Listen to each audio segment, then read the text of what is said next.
is Chantae Robinson. I was born and raised in Kingston, Jamaica. Kingston is Jamaica is a small island in the Caribbean.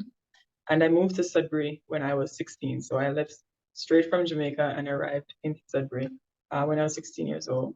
I did high school and then I did my secondary studies at Laurentian. And now I'm currently a medical student at the Northern Ontario School of Medicine, Northern University. It's very exciting.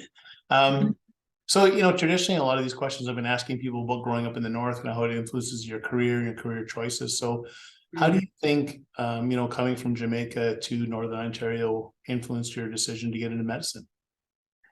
Well, it certainly influenced it tremendously. And I'll actually start off by telling you just a really brief story about what kind of inspired me to even get into medicine in the first place. And it stemmed from my grandmother. So this would be my father's mother. Her name was Gloria Scott. I was raised by her alongside my mother's mother's mother, so my other grandmother. It was like a big family that raised me. So my grandparents and my parents were just all together. But my parents were abroad, trying to kind of just set our foundation, my family's foundation abroad. So my mom in New York, in the US, and my father was in Sudbury. And so my grandparents were with me in Jamaica. And my grandmother, Gloria, she was a nurse. And when she would send me to school and needed to, let's say, pick me up after school, she would take her break then, she'd pick me up and she'd bring me back to the family doctor's office that she was working at. And I would stay with her there. I'd be in the waiting room for the whole day while she finished because we couldn't afford, let's say, what do you call it? Daycare or what do you do after school? So I would be with her in the office. And so I got to be around a lot of, well, not a lot because it was just one family doctor. I got to be around, his name was Dr. Pearson. And since I was maybe from I was 8 years old until somewhere around 14 or so, I remember being into that office and being with my grandmother who was a nurse. Now, the turning point for me wasn't necessarily that I was around a lot of around physicians or even around the healthcare field that inspired me to go into medicine. It was more so the story of my grandmother. So when I was 8 years old, my grandmother, she started to get weak in her legs, like she had a difficult time walking, and walking became very painful for her. And she was a woman who was known in our community and known to me and to my cousins as someone who was very active, very up and going. She was a very strong woman and she would walk everywhere. We'd take the bus everywhere. And then just one day, she just started having weaknesses in her legs and she had a difficult time walking. And for about 2 years, that progressed to a point where eventually she couldn't walk anymore. And I think I was about 10 when she stopped walking completely. So seeing my grandmother transition to that, and then from I was 10 up until the time that I left Jamaica, I was involved in caring for her, right? So it was a family effort to kind of provide around the clock care for my grandma because now she was bedridden. And all while being in that state, my grandmother she was a woman of faith. She had sunshine shining through her eyes the entire time, even in spite of the difficulty that she was facing. And the care that I was able to share with her during that time that she was in, and then going to doctor's visits with her because she needed to get a lot of tests, she needed to get a lot of tests done, she needed to get a lot of scans, a lot of specialists that she had to see, and going with her to all of these, I got to see how the doctors interacted with her and how it brightened her days. Because when she'd go into a doctor's office, whether she was down or she was happy, the interaction that the doctors had with her really brightened her day. And even more so, the interactions that I had with my grandmother, who, like I said, she was a woman of faith who, in spite of her challenges, she maintained joy and peace and a certain level of contentness with life that it inspired me to want to be that for someone else as well.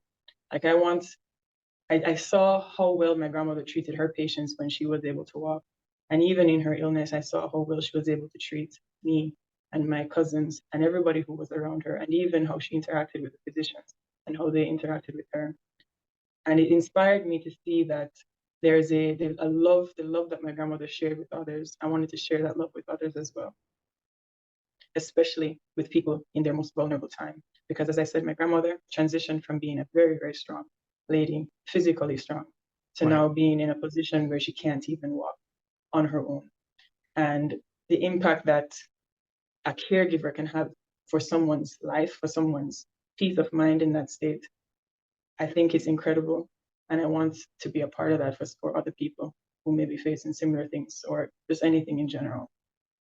Oh, that's very inspiring. Mm. And you know, fortunate being in Sudbury with the Northern Ontario School of Medicine, do you think that if NOSM hadn't existed, it would be more difficult, or were you just driven and you would have done it no matter what? I would have done it no matter what. However, I do firmly believe that having NOSM in Sudbury and the mandate that NOSM has, it really aligned with the vision that I have for myself.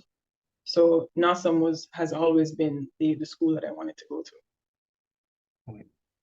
And then, so describing the work that you do, because you know you're going to the School of Medicine right now, and so a lot of people, you know, depending on your age, watch ER or Scrubs or The Good Doctor, and so we have all these ideas of what it means to, you know, to learn to become a doctor. So how would you describe what you do right now?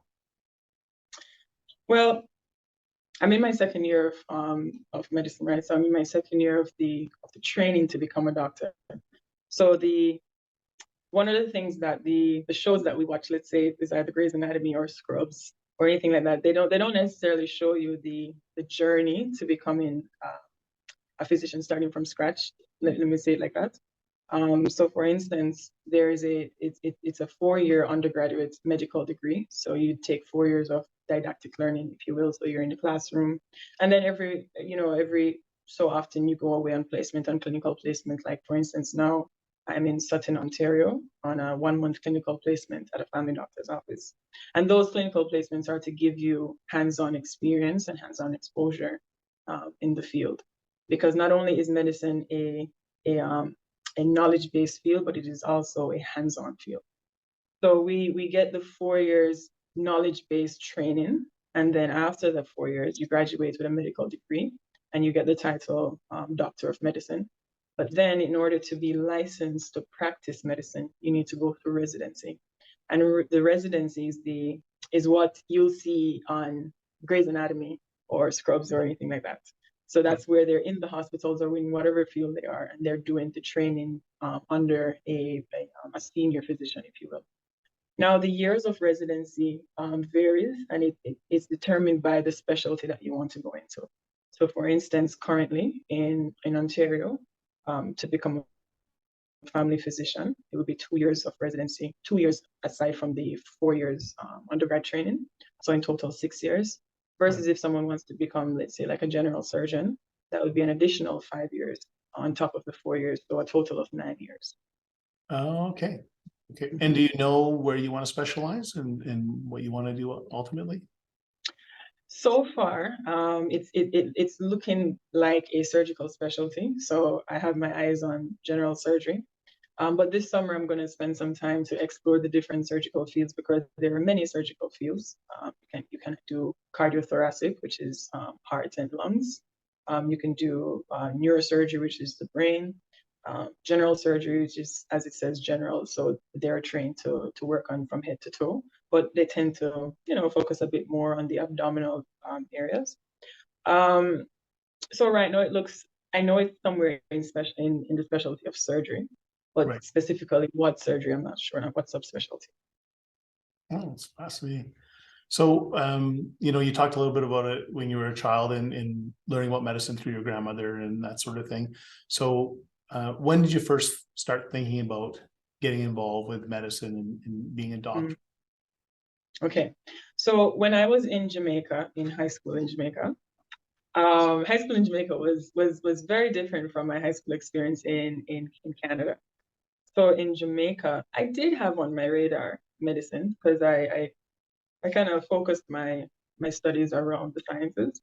And what I mean by focus my studies around the sciences is the system of education in Jamaica, especially we call it primary school. but let's say high school. It's very primary school and high school, and I'm getting actually mixed up with the words. Primary school is in Jamaica is grade, I want to say, actually I don't even, grade 1 to 6, and then grade Okay. 7 to 13 is what we call high school, Okay. which is high school here. Okay. Either way, we have different times that we progress to different levels of schooling. Yeah. But in Jamaica, when we hit grade 10, let's say for instance, we hit grade 10, then at my high school we chose what we call them subjects, but what classes we wanted to focus on. Right. So whether you want to focus on the arts, or you want to focus on music, or you want to focus on sciences, or you want to focus on English. So you choose, and there was about 9 or 8 on average that you choose, and then you kind of focus, narrow down your studies into that, and then you that's where you'll kind of go into for university. Those classes that you chose is what kind of progresses you into university, and high school in Jamaica goes up to grade 13. Uh, so we do a in our grade 11 year, we do an all island exam based on those classes that you chose. And then from those all island exams, then you go into grade 13 into that same high school and then another year, and then you'd go into university. So it's very different. So I wasn't necessarily focused on medicine there. I was trying to focus on what even do I like, to kind of figure out what classes did I want to choose. Right. But once I came to Canada, and it was a very different system, I started to think, that's when I started to think about, okay, where do I see my life? Like, what do I see myself doing? And how do I see myself, being in society? Now, through high school, I went through different levels of figuring out what I want to do. And through the different levels, it changed based on how I understood myself and how I understood life in general. So when I was in grade 10, grade 11, I was in Canada, because that's when I started high school. I was trying to figure out, okay, what do I want to do as a profession? So I started to think about, okay, what am I good at? And I noticed that I was good at sciences. So I was like, okay, I know about being a doctor because I've been exposed to it in Jamaica, so I'll be a doctor. And it was just that's as much thinking as I put into it. And I'll say I'm going to come back to that in a second, because like I said, that's the most thinking and most thought I put into it. Right. And if I was to do it differently, I would have put way more thought into it. Not that I'm saying that I don't want to or see myself being a doctor. I certainly do. But it took me a while to understand why I want to be a physician and why I'm so driven in this field. It wasn't until I became more mature and experienced more in life and started to really reflect and understand the benefit of reflection and understanding yourself and knowing what your purpose is in this world, that I started to realize and really solidified my understanding on I am going to be a physician, because not because it's going to be my profession, but it's going to be an expression of who I am to this world. It's going to be my act of service to others, and not necessarily just this is what I do for 9 to 5, or in our cases longer, Right. but more so this is an expression, an outward expression of the gifts and the skills that I was gifted with from the Creator to others. It's not until I understood that now I value my training even more. I value being at school so much more. I value the fact that I go to NASM so deeply, because I understand that this is my purpose and not necessarily my job, if you will. Yeah. Oh, it's inspiring. It's very Thank you. yeah, no, it's interesting, the calling. I had a friend who's a doctor now, but in high school, was one of the few people who knew what she wanted to be. And then a lot of us as Mhm. friends, we had an idea or weren't quite sure. And that leads to the next question, because in high school, and people asked what you want to be when you grow up, which is, you get a lot of questions like that when you're in high school. What did you say? Would you say doctor or Exactly. Right. So I said doctor, but what I wish they had asked me was why, you know, right, because I find that we have answers to things, we will have like a prompt answer to be like, okay, what do you like? And you can say, I like math, or just very basic answers to questions. Yeah. But it doesn't trigger us to really reflect on why are we doing this? And why is a very, very important question. And I feel that oftentimes we negate understanding the why we're doing something. And as a result, we end up doing things because we think that's what we're supposed to be doing and not necessarily having passion behind it. Right. So if someone was to ask me in high school, what do you want to be when you grow up? My answer would be doctor. But Right. that was the extent of the conversation. If they would ask me why, I'd probably be like, I'm I'm good at biology, and Right. my grandma was a nurse, and that was about it. Or my answer would be completely different now. Right. Yeah. Yeah. And the reason why, sorry, No, that's okay. Go ahead. Go ahead. the reason why my answer would be different now is because I understand why I'm in this field. I understand why I'm going through this training, and I know why, and I understand my purpose. And so that's I can have I know what I'm doing is purpose driven. Yeah. No, that's great. I was going to ask you about that because I feel like sometimes, my recollection of in high school, sometimes people would ask me what I wanted to be. And if I wasn't 100% sure, I would sometimes say geologist, even though I didn't want to be a geologist, but I felt like that made people happy. So my Yeah. friends, they say geologist, oh, good for you. And I have friends who are geologists and who they really love the work and stuff, but Mhm. instead of that conversation about, what do you enjoy and why do you want it? It was always like they were looking for an answer, right? And geologist was the Yeah. answer to give them, right? And I agree with you, that conversation about even knowing you want to be a doctor, but like engaging and saying, well, why choose it? What drives you to it would help a lot. Yeah. So in pursuing this field, what has been one of your biggest obstacles so far? The biggest obstacles during my time through my training. Just at any point that to become a doctor, um you know Mhm. were there hurdles that you had to overcome, or things you didn't expect to have? Or it doesn't have to be the biggest one, but just, is there something that was an obstacle for you that? Mhm.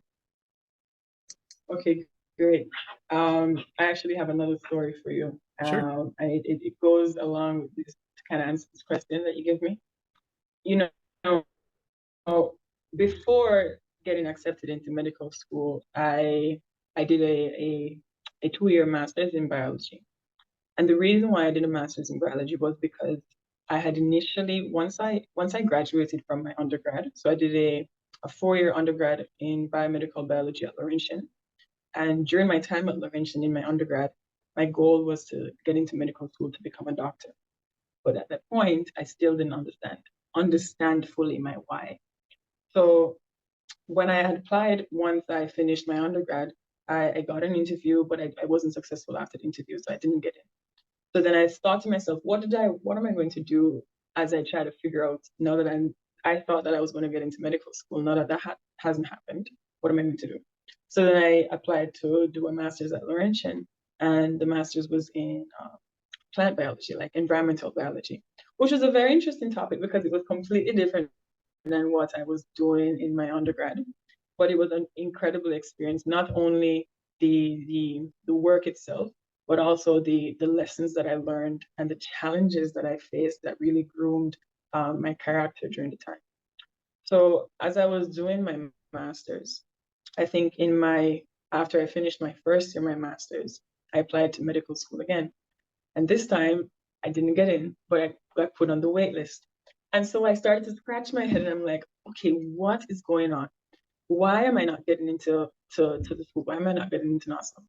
And I thought to myself, I have the grades, I have the volunteer hours, I have the stuff that is needed on paper. But I was like, what am I missing? What's the ingredient that I'm missing? So I started to struggle with let's say, like, figuring out maybe I'm not supposed to be going into medicine, maybe I'm missing something. But at some point, and I can't recall exactly or precisely at what point in time, I actually sat down and I started to reflect on the why. Like, I started to reflect on, why am I continuing to try and get into this program? Why am I trying to get into NASM? And it's once I started to ask myself that difficult question as to, why do I see myself as a physician? Because I started to feel as though perhaps it's not for me. If I'm not getting in, maybe I'm supposed to be doing something else. But the challenges that I was facing as I was doing my master's, because as I said, it was a different field than what I was accustomed to in my undergrad, I was experiencing some academic challenges. Like, I was having a hard time navigating through the world of a master's, because writing a master's thesis is completely different than attending a seminar or a class in your undergrad program. So I was having a hard time battling that, as well as battling figuring out, is medicine, am I even supposed to be a physician? Right. But once I started to reflect and actually look at the bigger picture, and not just the picture of why am I not getting in, but more so, who am I? Like, try to understand, why am I here in this world and what I can offer to this world. I started to move past thinking, I need to get in, I need to get in, and more so, how can I be my best and give my best to others? And that didn't come in until I started to really spend more time developing my spiritual relationship with Yahweh, who is our creator. Once I started to spend time developing my spirituality, I started to shift away my thinking from trying to fit into a societal standard that we have for ourselves, and more of seeing myself as like a vessel of purpose, and executing on the gifts and the talents that I have inside of me. So I started to think about, what are these gifts and what are these talents? What am I good at? And I started to realize that I have a keen, like, desire and like a passion of helping people. Like, I enjoy seeing people thrive. I enjoy helping people smile, giving them a hand when they need it. I enjoy helping people. So I started to think, okay, maybe I should go into like something where I can, like, work with people. Maybe not, I didn't think necessarily social work, but I wasn't sure where I was getting at. But then I started to think, I could do that being a physician. I can definitely do that, because we work with people all the time. Mm-hmm. And the more I started to think about life in that way, and started to really develop my spiritual relationship with Yahweh and get stronger in that, the more I started to understand who I am and understand the gifts and talents that I have.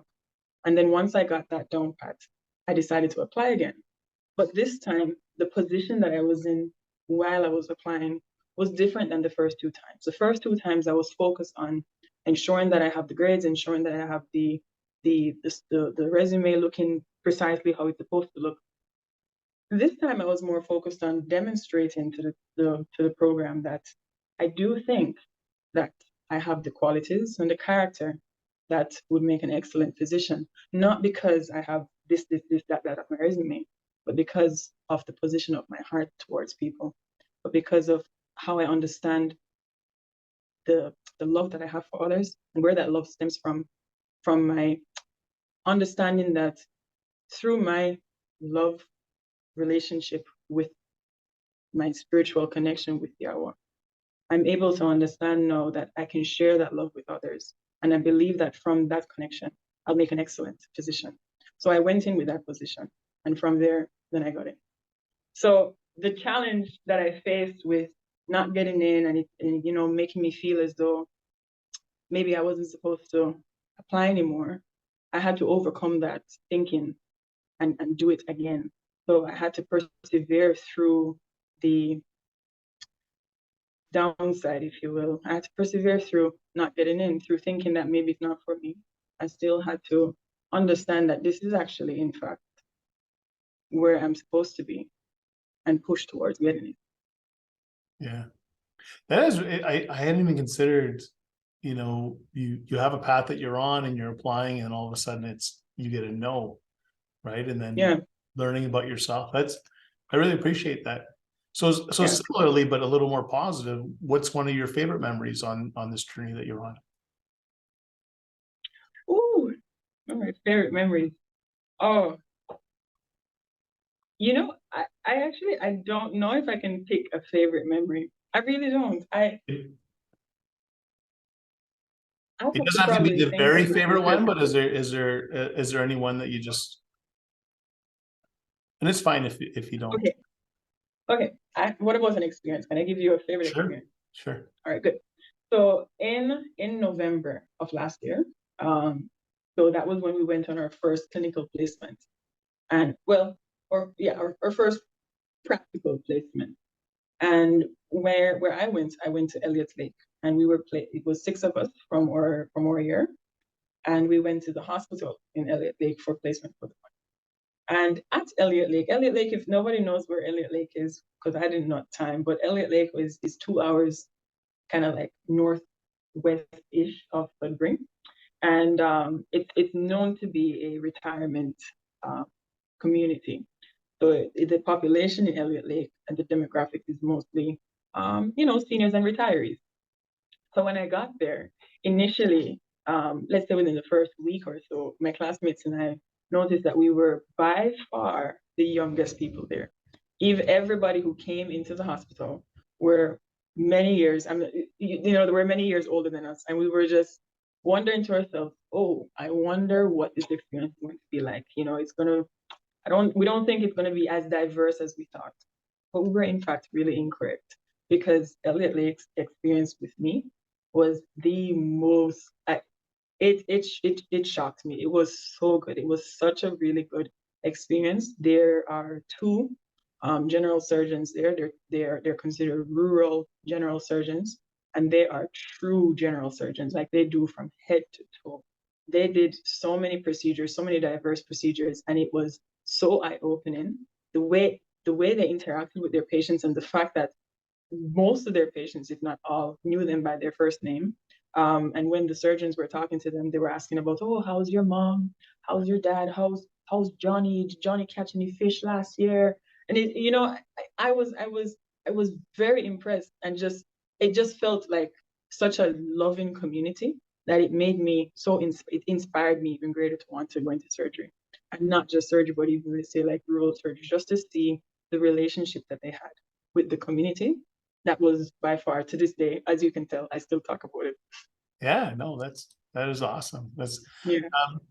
So you may have answered this earlier and even your last story, or earlier with your grandmother and stuff, but the next question was there someone that helped to inspire you or motivate you? And Oh, there was definitely someone, but there were many people who helped inspire and motivate me. Many people. Um, you know, Certainly my parents. My parents, without my parents, number one, I wouldn't be here, let alone be in Canada. My parents sacrificed so much to get me to Canada. They sacrificed so much to this day for my family back in Jamaica. My parents, they were just an example of true generosity and just kindness. Like their sacrifice and their self-service to not only me but to the rest of my family who are back home in Jamaica. I'm immensely grateful to them for for all of that, for all of what they've done for me and for everybody who they're caring for in Jamaica.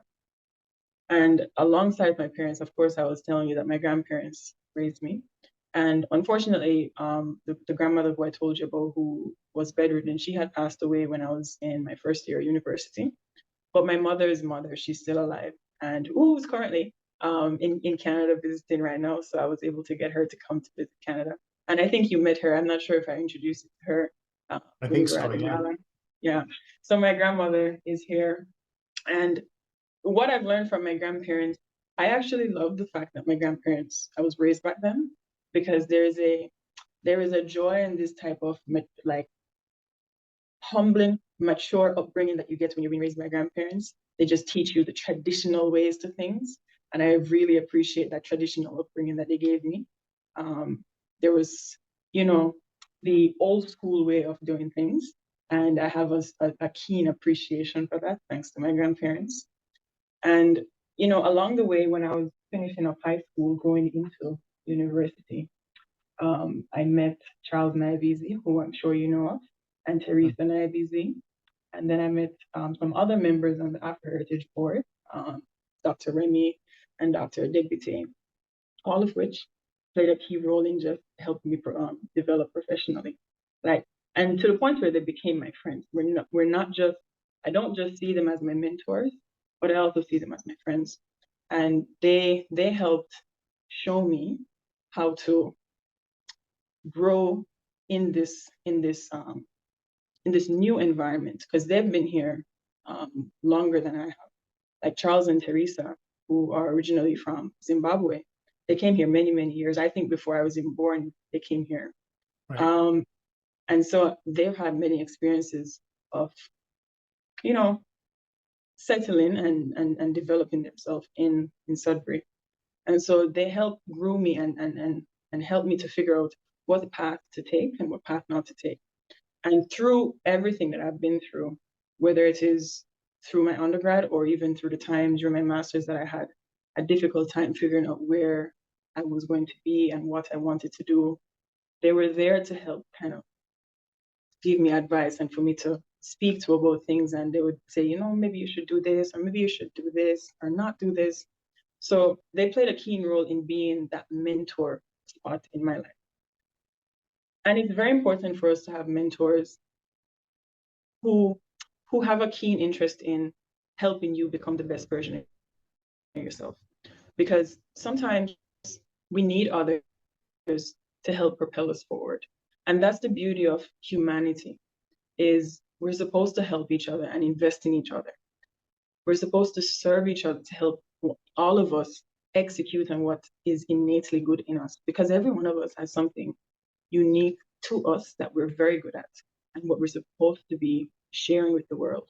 But until we know what it is, it will always stay within you and it won't come out.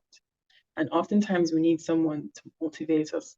And I wouldn't even say someone, because as I said, there's so many different people in my life that you can just sprinkle them across that have helped, move me forward. If it's even just for one day, if it's even just someone who I just met in one day and I've never seen them again, they still helped me to get to where I am because of the interaction that I have with them. So of my mentors and my parents and my grandparents, and of course, all the other people involved in my upbringing. But the one key that I would say that really got me to really ground myself and understand where I'm going and the vision that I have for my life is my relationship with Yahweh. Like it is the spiritual relationship that I have, that I lean on for my source of understanding, my source of wisdom. And everything that I do will stem from my relationship with Yahweh. Well, that's very inspiring. You were talking about Teresa and Charles, but one of the reasons I'm interviewing you is I reached out to Teresa because I know her from ballet and the work she did there and the work in the community. And she said, I don't mind doing it, Jamie, but I do a lot of interviews and things like that. And she recommended that I reach out to you. So it's just an example of her just, she is very generous and amazing. We're lucky Absolutely. in Sudbury to have so many people like that. Yeah, exactly. And it's important to have that. And I think Sudbury is really blessed because I'm sure that you could call and or think of so many um kind and generous, influential people in our community. And this is one of the reasons why I love Sudbury. When people ask me, where do I want to work when I'm done school? I want to work in Sudbury. I want to work somewhere up north because I love our community. Our community is so built on supporting one another and encouraging one another. Yeah. And Teresa and Charles, they're certainly, they just radiate that. They're so giving, they're so generous. They want to help everyone around them succeed. And they're just very good mentors, especially from my experience with them. Yeah, absolutely. That's it's so interesting, Um, I'm really happy that you're talking about coming to Sudbury. I've been very inspired by the interview, and I was thinking, it's a weird thought, but I was like, I hope in a couple of years I need surgery, and then because it's just very inspiring. Sorry, I didn't from I didn't hear anything for about 10 seconds. Oh, okay. No, I was just saying, like I was inspired So by, if you could repeat the question from what you were saying. yeah, yeah. I just said, your response has been so inspiring about why you want to, practice medicine and be a surgeon. And that, in the back of my head, I keep thinking, I hope in a couple of years I need surgery. I hope Chantae's there. Although I don't want to be injured, but just that, I just think you're going to be a great doctor. It's really Oh, cool. thank you. I'll go back to the Thank you. I very much appreciate that. yeah. So if you were able to go back to high school or, younger grades, what advice would you give yourself? What did you say? Could you repeat the question? For Sorry. some reason, when you speak, it chips in and out. But whenever it does that, I will let you know so you can repeat the question for me. Yeah, no problem. So if you were able to go back to high school and give yourself Mhm. some advice, what advice would you give yourself? Yes, that's a good question because there are many things that I would say to myself, but I think the main thing that I would explain to my younger self was to relax, relax, relax. Because I'm not saying that I was a um, not relaxed student person or young person. I certainly was, but I had very high expectations of myself because my main goal, as I was explaining to you, was to get into medical school. And in order to get into medical school, I needed to have a certain level of grades, and you need to have certain things like certain volunteer hours. And you're also in competition with almost 3,000 other people, and the odds are very slim because there's approximately 3,000 applicants to NASA, or 2,000 per year, and they accept 60. So that's 60 of 2,000, which is very, very, very competitive. So Mm-hmm. I had a lot of pressure and expectations of myself to thrive academically. But because I was so focused on thriving academically, I didn't pay enough attention to thriving spiritually or to even growing spiritually. And the importance of growing spiritually is it helps to ground you in life. Because as I explained, your life shouldn't be focused on what job I'm going to do. Your life should be focused on how can I express the gifts and the talents and the purpose that I have within me to the world, to everyone around me, to my Sudbury community, to my parents, to my siblings. How can I be of service to others, of good relation with others?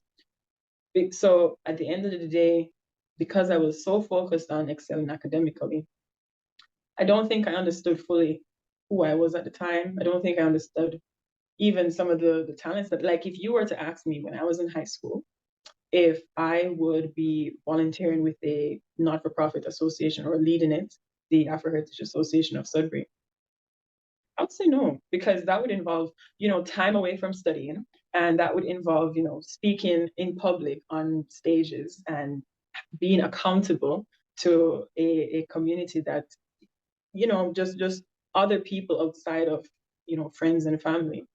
I wouldn't think that I was able to do that because I didn't know what was in me. But if I had spent the time to explore myself, and by when I say explore myself, is at first I need to understand where I'm coming from. Like, who am I as a person? And for me, it's so important for me that I spend so much time developing my spirituality that I wish I understood that when I was younger. But even though I wish I understood that when I was younger, it doesn't mean that I regret not doing that. Because at the end of the day, have you ever been driving on a highway and then you kind of like miss your turn? Eventually, your GPS repoints you back to where you're supposed to be going. Right. So I don't regret things in my life because eventually, with the right mindset and with faith, and I strongly believe that you must have faith in order to understand this key foundational principle of life, you will get redirected back on the right path that you're supposed to be going on. So I don't regret anything. It would have been nice if I understood this when I was younger. But through my relationship with Yahweh and understanding his will for my life and knowing that no matter what circumstance I may be in, or no matter what mistake I may have made, it, if I keep doing the right principles and following the journey, eventually that journey will lead me back to the path that I was supposed to be on. Yeah. And that's where I am. I think you just answered my next question, because it was, is there anything you wish you knew before you started? And I feel like you just answered that perfectly. No, I hope I answered the question that you asked me though. No, yeah, no, you answered them both. I think you just wrapped it up. So, um, why do you believe that young women should consider a field in medicine, becoming a doctor?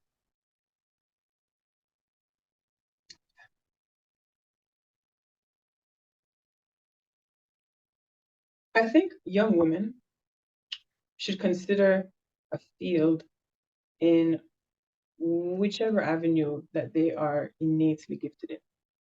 So whether that is medicine, or whether that is policing, or teaching, or music, and it goes back to what I was saying to you, Jamie, is you have to understand what you're gifted at. So let's say a young woman realizes that she's gifted in understanding the human body, and she can learn the concepts of biology very well, and she can interact with people very well and have a keen love for others and just really like helping people. Definitely medicine would satisfy your passion, because you get all of that in medicine. I can't see myself anywhere else aside from medicine, because in medicine I get to experience the joy that I have with learning about how the human body functions and what's the anatomy and the physiology of our anatomy. But I also get to interact with people in a loving, kind way, and be an example, or an ambassador, if you will, of love. Because I find that we're so caught up in our individual lives with achieving our individual professional successes, that we forget that we're supposed to be ambassadors of love to one another. And I think medicine offers one of the best opportunities to be able to do that, because every day our mission is to help somebody. And we see so many patients on a day-to-day basis. We get involved in so many families, so many individuals' lives, in their care, in their health, that it gives you an incredible opportunity to, if you are someone who loves to show care to someone, if you're someone who is compassionate, if you find joy in helping people, medicine certainly offers that opportunity to you. And not only does it offers those two opportunities of the academic and the humanity aspect, but it also offers an opportunity for individual growth. It challenges you. Like medicine really challenges you. Like Jamie, I can't tell you how many times I have shed tears while I'm studying, because I'm like, man, this is difficult and my brain is hurting me. I would love to sleep right now. But it pushes you to different areas of strength that you may not have known you had in your life. Passion really brings out the best out of people. When you're passionate about something, it doesn't become work to you. It's not a job for you. Passion makes what you're doing an extension of who you are. And you find joy in doing it. You actually find that you are driven to do that because you know it's a part of you. It's your purpose to do this. So I have to do it. And you feel, once you get over the hurdle of whatever challenge you're facing in that passionate field that you're in, you feel so accomplished. Like you feel, okay, yes, wonderful, I've done it. And you keep going, and you keep exploring yourself and figuring out different areas of your life that you didn't even know that you were good at, or that you may not like. But it helps you to really learn about yourself. So it offers that challenging piece that brings out the best out of people. One of the things that I always like to remind myself, Jamie, is that you cannot grow if you don't get challenged.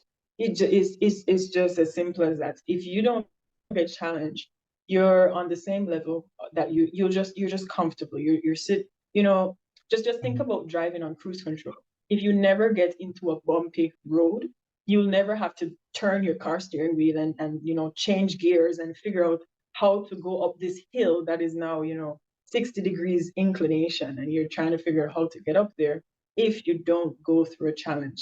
And then once you push your car to a different limit, then you realize, oh yes, I can put it in gear 1 and go over that top. And then once I get over it, then I'll put it in gear 4 to cruise down. It makes you think. And once you start to think, you get to tap into different areas of yourself.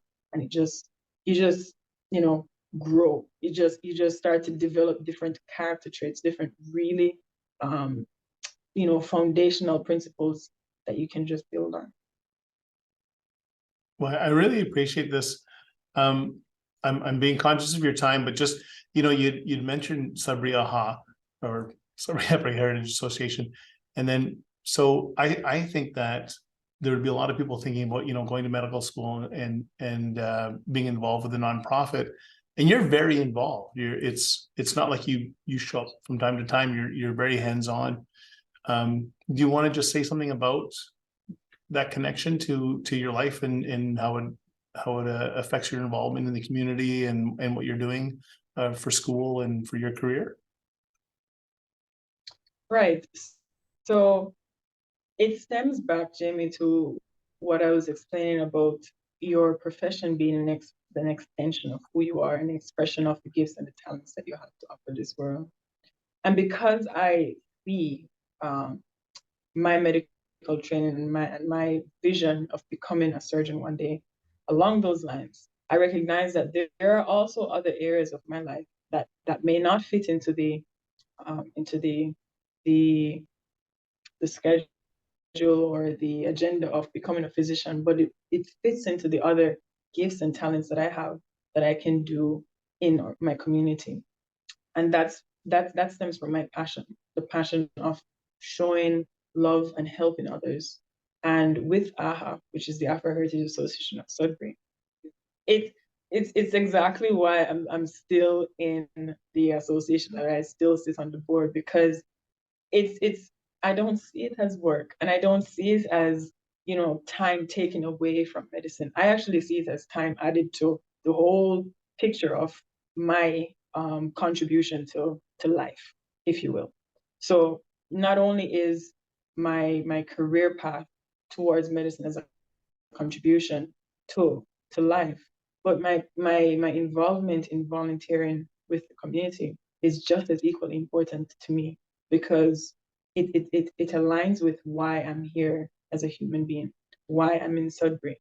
And I find that when you have or identify your gifts and your talents, if you don't use them, then you're doing a huge disservice to not only yourself, but to the people who are around you. We're given gifts and talents not just to serve ourselves, but we're supposed to be serving others. And I find that the care and the love that I have for others, I want to share that, not only in the medical profession, but also in the community on a whole. And with AHA, that's how I'm able to do that. So managing time to be able to do both, it is challenging. There are times where they clash with one another. But I take things day by day, you know? And with my faith, I understand that my strength doesn't come from myself, because if I relied on myself to do things that I do, I don't think I'd be able to cope very well. It's very demanding. But my strength, I pray for strength from my source of life. I pray for strength from him. And he gives me that strength. And I believe that he equips me with the strength and the wisdom to know exactly what I need to do and what not to do. And so to manage my time, I it's all, like I said, it's all based on my foundation with my spiritual connection with Yahweh. And from that, I'm able to get the wisdom to know what to do and what not to do, and how to manage my time, and how to, figure out how am I going to study, and at the same time, how am I going to have board meetings. It's challenging. Like I won't take away from the fact that it's challenging, but it doesn't feel like work for me. because I find it as my duty, if you will. It's the reason why I'm here. It's the impact that I will have in my community, not only for Sudbury, but for life in general. It's how I'm giving back to this world. So that at the end of the day, I know that whatever I was put inside of me, whatever was in me, is portrayed outwards to others. So I love what I do. I love medicine very much. And as I'm in clinic actually, Jamie, sometimes when I see patients, new patients, let's say when they come to the clinic here, and the doctor, my attending doctor who is supervising me, when he introduces me to his patients and he says, "Oh, this is Chantae, my second year medical student. She's on placement. She's going to be with me in the room today." And then when they say hi to me and they ask me, "Oh, how many years you have left?" and I tell them around 7, and they're like, "Oh my gosh, wow, that's so long." And I say to them, actually, for me, it's not that long because I'm enjoying every minute of it. Like, and I actually want the time to slow down because I find that just yesterday I was in first year and now I'm in second year. And then, there's third year and then it's done, it's the fourth year. And it's just Yeah. like it's moving so fast. And I'm not in a rush to finish it because I'm enjoying the journey. I'm genuinely enjoying the journey. And it's primarily because I understand why I'm doing this. And that's why it's so important for people to understand why they're doing what they're doing. Because then it doesn't become a burden to them. And in my field, in medicine, there is so much burnout that happens, and not only in medicine, but I'm sure even in politics and any field that is just very time demanding. There's so much burnout. But I can say to you that once you understand why you're doing what you're doing and you have passion for it, you kind of move away from the burnout feeling to more of you're walking in your purpose, if you will. And so it's the same tone with Afro Heritage. It's it's something that I'm passionate about. Working with my board, Teresa and Dr. Remy and Dr. Deputy Dalton and Susie and Robert, they've become my family. It's not just my board members, but we're a family, and we have a vision of making Sudbury a multi-diverse, loving community. And we want to demonstrate our Afro heritage and show people what we do and what we like to do, what kind of music we do, what kind of dances we like to do. Because the more we understand our differences, the more we can be united and appreciate each other because there is beauty in diversity. Without diversity, Jamie, we're all just the same and we all just eat the same stuff. And I find it just very bland. But when you have a bit of, French over here and Italian and some Chinese and some Indians and some Ghanaians and some Jamaicans, and they all have their different ways of dancing. They all have their different ways of expressing themselves and the different languages. It's so interesting. It just shows you the capabilities of humanity. It just shows you the creativity of everybody. So I love it, and my team, we love that. And I find, in fact, Jamie, I actually think it helps. Everything that I do work hand in hand with each other. So I don't see medicine separate from Afro Heritage or my work with them. I actually find that I thrive off of both. Like they work hand in hand. Whatever the experiences that I get from Afro Heritage and the lessons that I learn from it, I take into medicine. I learn how to handle conflict. I learn how to take feedback. I learn how to work with the community. I understand how boards work. I understand how to get funding from the government. And I can take that into medicine and know how to, handle a difficult situation with a patient. They're not separate. Your experiences that you get from everything that you do purposefully in life, they all come together into one big story of who you are. You get what I mean? Yeah. So when we stop seeing things as separate and start seeing them as these are experiences along my journey, it all just comes together as a nice cake. You know how cake has many ingredients? Yeah. Cake, you put flour and okay, I'm not a baker, so anybody who's watching this and I'm not saying the right ingredients, just don't Right. bake. You put flour, you put water, you put eggs. They're all technically different things, but they all come together to make one nice, lovely cheesecake, right? Yeah. And that cheesecake is just a demonstration of everything being put together into one final product. And I see life like that. Everything everything that I'm doing is a different ingredient into coming together to be that one final product of my contribution to this world. And so that's, I just see it that way. And because I understand it that way, I love what I do. I love everything that I do. Yeah. Well, thank you so much, Chantae. I really appreciate you doing this with me. I don't know if there's anything else that you thought of that you wanted to say, but I just want to thank you so much for doing this interview with me. No, I actually don't have anything else, but I do want to thank you for making this possible. Because I do think the more we dialogue with people, the more we hear people's experiences and different perspectives from things, the more we grow as a society, right? The more we understand life. So I'm glad that you opened up the opportunity for this conversation, not only with myself, but with also the other women who were involved in this panel. So kudos to you and your team, Jim. Oh, thank you. Thanks again. Thank you so much. I'm just gonna hit stop.